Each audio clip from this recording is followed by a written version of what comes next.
পৃথিবীতে যতটি প্রাণ আছে প্রতিটি প্রাণকে মৃত্যুবরণ করতে হবে। সূরাত আলী ইমরানের 185 নম্বর আয়াতে আল্লাহ তাআলা ইরশাদ করছেন, কুল্লু নাফসিন যায়িকাতুল মাউত।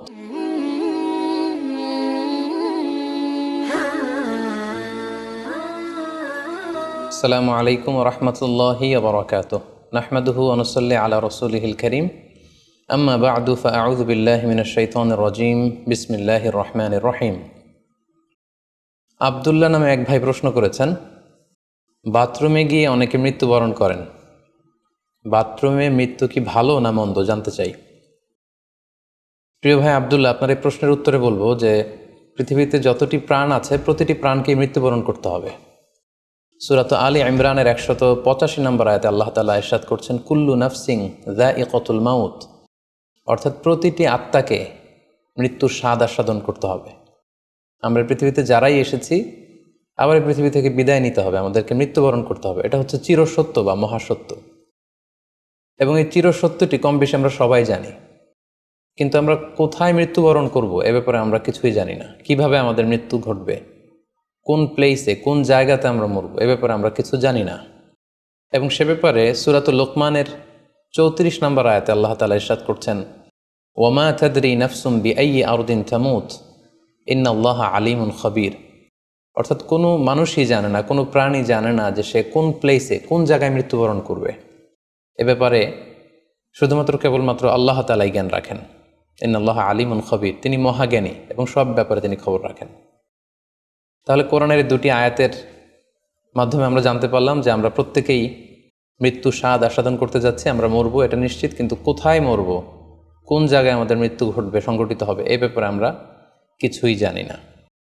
এবার যদি আমরা সরাসরি প্রসঙ্গে আসি, সেটা হচ্ছে বাথরুমে গিয়ে যদি কেউ মৃত্যুবরণ করে, হ্যাঁ সেটা হতে পারে। বাথরুমেও কেউ মৃত্যুবরণ করতে পারে, এবং অনেক সময় আমরা শুনেছি যে বাথরুমে অনেকে ইন্তেকাল করেছেন, মৃত্যুবরণ করেছেন। এখন এই বাথরুমে মৃত্যুবরণ করা এটা ভালো কি মন্দ, এটা তিনি জানতে চেয়েছেন। আসলে বাথরুমের ভেতরে কেউ মৃত্যুবরণ করলে এটা ভালো মৃত্যু নাকি খারাপ মৃত্যু, এ ব্যাপারে কোনো হুকুম দেওয়ার বা ডিসিশন দেওয়ার সুযোগ আসলে আমাদের নেই, কারণ এ ব্যাপারে ইসলাম আমাদেরকে কিছু জানায়নি। কারণ নিছক বাথরুমের ভেতর মৃত্যু যদি হয় তাহলে এটা খারাপ মৃত্যু বা খারাপ সাইন, সে জাহান্নামে যাবে, এরকম কথা বলার কোনো সুযোগ নেই।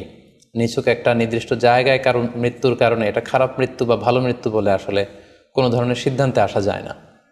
কারণ বাথরুমে নানাভাবে মানুষের মৃত্যু হতে পারে। কেউ হয়তো অজু করতে যেয়ে বাথরুমের ভিতরে মৃত্যুবরণ করেছে, অথবা কেউ গোসল করতে যেয়ে মৃত্যুবরণ করেছে, এটাও হতে পারে, অথবা প্রাকৃতিক কাজ সারতে যেয়ে বাথরুমে তার মৃত্যু হয়েছে। এর কোনোটির ক্ষেত্রেই এই মৃত্যুটি খারাপ মৃত্যু এভাবে কোনো সিদ্ধান্তে আসা যাবে না। সিদ্ধান্তে আসা যাবে এভাবে, অথবা ধারণা করা যাবে, প্রবল ধারণা করা যাবে এভাবে যে সে তার জীবনটা কিভাবে কাটিয়েছে। তিনি যদি ঈমানের উপর থাকেন, ইস্তেকামতের উপর থাকেন, আল্লাহ এবং আল্লাহ রাসূলের উপর দৃঢ় বিশ্বাসের উপর থাকেন, তিনি যদি সৎ কর্ম করে থাকেন এই পৃথিবীতে, তাহলে তার বিদায়টা, তার মৃত্যুটা ভালো মৃত্যু হয়েছে বলে আমরা প্রবল ধারণা রাখতে পারি। কিন্তু কে জান্নাতি হবে আর কে জাহান্নামী হবে এ ব্যাপারে শুধুমাত্র আল্লাহ তাআলা ডিসিশন দিতে পারেন। এক্ষেত্রে অনেকে একটি হাদিসের মিস ইন্টারপ্রিটেশনের কারণে এই ধরনের ধারণা করে থাকতে পারেন, যে হাদিসটি সহিহ বুখারীতে এসেছে। আল্লাহর হাবিব সাল্লাল্লাহু আলাইহি ওয়াসাল্লাম বলেছেন, ইন্নামাল আমালু বিল খাওয়াতিম। অর্থাৎ মানুষের কর্মফল নির্ধারিত হয় তার শেষ কাজের উপর ভিত্তি করে। তার শেষ জীবনটা যদি ভালো হয় তাহলে তার মৃত্যুটা ভালো হয়েছে বলে ধরা হবে। এই হাদিসের মিস ইন্টারপ্রিটেশনের কারণে অনেকে হয়তো ধারণা করতে পারেন যে বাথরুমের ভেতরে কারো মৃত্যু ঘটলেই সেটা খারাপ মৃত্যু। আসলে ব্যাপারটি এমন নয়। হাদিসে যে বিল খাওয়াতিম বলা হয়েছে, এর ব্যাখ্যা এসেছে যে বিল খাওয়াতিম মানে হচ্ছে মা ইয়ামালুহু ফি আখিরি হায়াতি। সেটা শেষ জীবনে কি কাজ করেছে সেটার উপর ভিত্তি করে তার মৃত্যুটা ভালো নাকি খারাপ এটা নির্ধারিত হবে। অনেকের এমন হতে পারে যে জীবনের শুরুতে তিনি ইসলামকে মানতেন না, আল্লাহকে বিশ্বাস করতেন না, কিন্তু শেষ জীবনে এসে তিনি বিশ্বাসী হয়েছেন, তিনি সৎকর্ম করেছেন এবং সেটার উপর অটল থেকেই তার মৃত্যু হয়েছে। সেক্ষেত্রে আমরা প্রবল ধারণা করতে পারি এবং আশা করতে পারি যে তার মৃত্যুটা ভালো হয়েছে। কিন্তু নিছক বাথরুমের ভেতরে যদি কারো মৃত্যু ঘটে, এই কারণে এটা ভালো মৃত্যু নাকি খারাপ মৃত্যু সেই সিদ্ধান্তে আসা যাবে না। তবে কোরআন সুন্নাহ আমাদেরকে কিছু আলামত বা সাইন দিয়েছে। এই সাইন বা নিদর্শনগুলো খেয়াল করে আমরা বুঝতে পারি যে কারণ মৃত্যুটা ভালো মৃত্যু হয়েছে নাকি খারাপ মৃত্যু হয়েছে। সেক্ষেত্রে শুরুতে আমরা আলামাতু সুইল খাতিমা, কারো মৃত্যুটা খারাপ কিনা বা মন্দ মৃত্যু বা মন্দ বিদায় কিনা সেটা আমরা শুরুতে শুনবো। সেক্ষেত্রে আমরা যদি কোরআন সুন্নাহর দিকে তাকাই তাহলে দেখব যে কোরআন সুন্নাহ আমাদেরকে জানিয়েছে কেউ যদি আত্মহত্যা করে মৃত্যুবরণ করে তাহলে এটা আমরা বলতে পারি যে এটা একটা খারাপ মৃত্যু ছিল। কারণ আল্লাহ রাসূল সাল্লাল্লাহু আলাইহি ওয়াসাল্লাম ইরশাদ করেছেন, সহিহ বুখারীতে এসেছে, মান কতালা নাফসাহু বিশাইইন উযযিবা বিহি ইয়াউমাল কিয়ামা। যে ব্যক্তি তার নিজেকে যেই জিনিস দিয়ে আত্মহনন করবে বা আত্মহত্যা করবে, কিয়ামতের দিন তাকে সেই শাস্তি দেওয়া হবে। লেটসে কেউ যদি ছুরি দিয়ে স্ট্যাবিং করে তার প্রাণ হনন করে, জাহান্নামে সে কেবল জাহান্নামের ছুরি দিয়ে নিজের পেটের ভেতরে এরকম ছুরিকাঘাত করতেই থাকবে, এটাই হবে তার শাস্তি। কেউ যদি বিষ পানের মধ্য দিয়ে সুইসাইড করে তাহলে জাহান্নামে তার শাস্তি হবে জাহান্নামের বিষ খেয়ে খেয়ে সেই কষ্ট বা শাস্তি ভোগ করবে।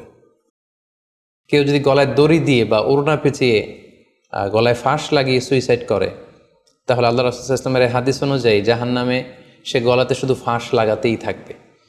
তাহলে আল ইন্তিহার মানে সুইসাইড, আত্মহত্যা করে যদি কেউ মারা যায় সেক্ষেত্রে আমরা বলতে পারি যে এটি খারাপ মৃত্যু ছিল, মৃত্যুটি ভালো ছিল না। তাছাড়া কোনো ব্যক্তি যদি কবিরা গুনাহ সম্পাদন করা অবস্থায় ইন্তেকাল করে, লেটসে কেউ মদ পান করা অবস্থায় তার মৃত্যু ঘটেছে, কিংবা ব্যভিচার করা অবস্থায় তার মৃত্যু ঘটেছে, কিংবা কারো উপর সে জুলুম বা অত্যাচার করছিল, এরকম বড় কোনো কবিরা গুনাহ সম্পাদন করা অবস্থায় যদি কারো মৃত্যু ঘটে যায় সেক্ষেত্রে বলা যেতে পারে যে মৃত্যুটি খারাপ ছিল। পাশাপাশি বাবা মা যদি কোনো ভ্যালিড কারণে সন্তানের অন্যায়ের কারণে সন্তানের প্রতি রেগে থাকেন এবং ওই অবস্থায় যদি সন্তানের মৃত্যু ঘটে তাহলে এটি একটি খারাপ মৃত্যু ছিল বলে ধারণা করা যেতে পারে। এবং স্বামী যদি তার স্ত্রীর প্রতি রেগে থাকে কোনো স্ত্রীর অন্যায়ের কারণে এবং সেই অবস্থায় যদি স্ত্রীর মৃত্যু ঘটে তাহলে এই মৃত্যুটি মন্দ মৃত্যু বা খারাপ বিদায় ছিল বলে আমরা ধারণা করতে পারি। সবশেষে বলবো যে কোনো ব্যক্তির মৃত্যুতে যদি গোটা মুসলিম উম্মাহ, মুসলিম কমিউনিটি আনন্দ প্রকাশ করে, উল্লাস করে, এটাও ওই ব্যক্তির খারাপ মৃত্যু ছিল বলে ধরে নেওয়া হবে। কারণ সবাই তার অন্যায় থেকে, অত্যাচার থেকে, তার অনিষ্ট থেকে বাঁচার জন্য চাচ্ছিল, তার হাফ ছেড়ে বেঁচেছে। সো মুসলিম উম্মাহ যদি, গোটা মুসলিম উম্মার ভালো লোকরা যদি কারোর মৃত্যুতে আনন্দ প্রকাশ করে তাহলে তার মৃত্যুটা খারাপ মৃত্যু ছিল বলে ধরে নেওয়া যাবে। এই সমস্ত আলামতগুলো যদি আমরা খেয়াল করি, এগুলোর ভিত্তিতে বলা যেতে পারে যে তার মৃত্যুটা মন্দ ছিল, তার বিদায়টা খারাপ ছিল। এবার আমরা যদি হুসনুল খাতিমা অর্থাৎ ভালো বিদায়, কোনো ব্যক্তি যখন আমাদের থেকে বিদায় নিল, মৃত্যুবরণ করলো, তখন আমরা কিভাবে বুঝবো যে বিদায়টা ভালো ছিল এবং এই লোকটা আশা করি যে জান্নাতি হবে, এটা আমরা কিভাবে বুঝবো? প্রথমত বোঝার মাধ্যম হচ্ছে আন-নুতকু বিশ-শাহাদাতি ইনদাল মাউত।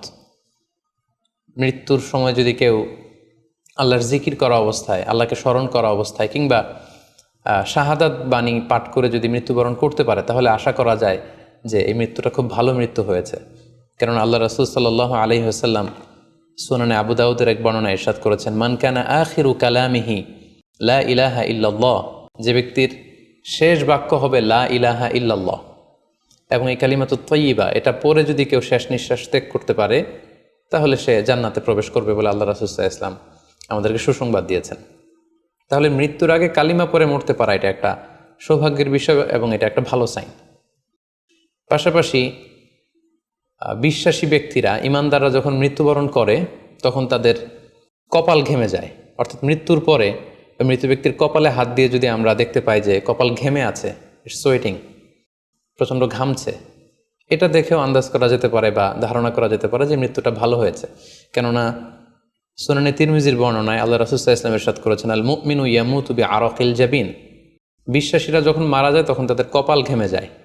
সো অনেক আল্লাহওয়ালা ভালো মানুষের মৃত্যুর পরে আমরা এটা দেখেছি বা শুনেছি যে ইন্তেকালের পরে তাদের কপাল ঘেমেছিল এবং সেটা দেখে কিন্তু বোঝা যাবে যে মৃত্যুটা ভালো ছিল।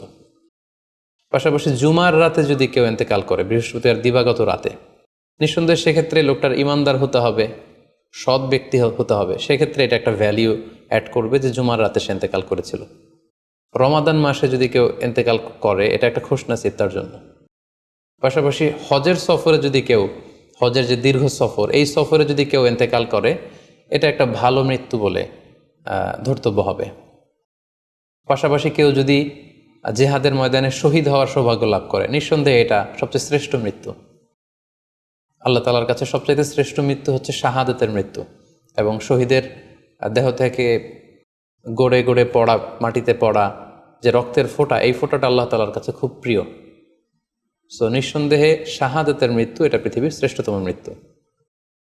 এবং সৎ কাজ করা অবস্থায়, কোনো আমলে সলেহ ভালো কাজ করা অবস্থায় যদি কারো মৃত্যু ঘটে, লেটস সে কেউ তেলাওয়াত করছিল, হি ওয়াজ রিসাইটিং দ্য হোলি কোরআন, ওই অবস্থায় তার মৃত্যু হয়েছে, কিংবা রোজা মুখে ছিল, সে অবস্থায় তার মৃত্যু হয়েছে, অথবা সেজদায় পড়েছিল, সেজদারত অবস্থায় তার মৃত্যু ঘটেছে। এগুলো হুসনুল খাতিমা, অর্থাৎ ভালো বিদায় বা ভালো মৃত্যুর আলামত। তাহলে আমরা সুউল খাতিমা এবং আলামত হুসনুল খাতিমা কোন কোন আলামত দেখে আমরা বুঝবো যে মৃত্যুটা খারাপ মৃত্যু ছিল, এবং কোন কোন আলামত দেখে আমরা বুঝবো যে এটা ভালো মৃত্যু ছিল, কোরআন সুন্নাহর আলোকে সেগুলো আমরা জানতে পারলাম। এর কোথাও কিন্তু বাথরুমের ভেতরে মৃত্যুবরণ করলে এটা ভালো মৃত্যু বা খারাপ মৃত্যু, এর কোনোটাই কিন্তু সিদ্ধান্তে আসা যাচ্ছে না।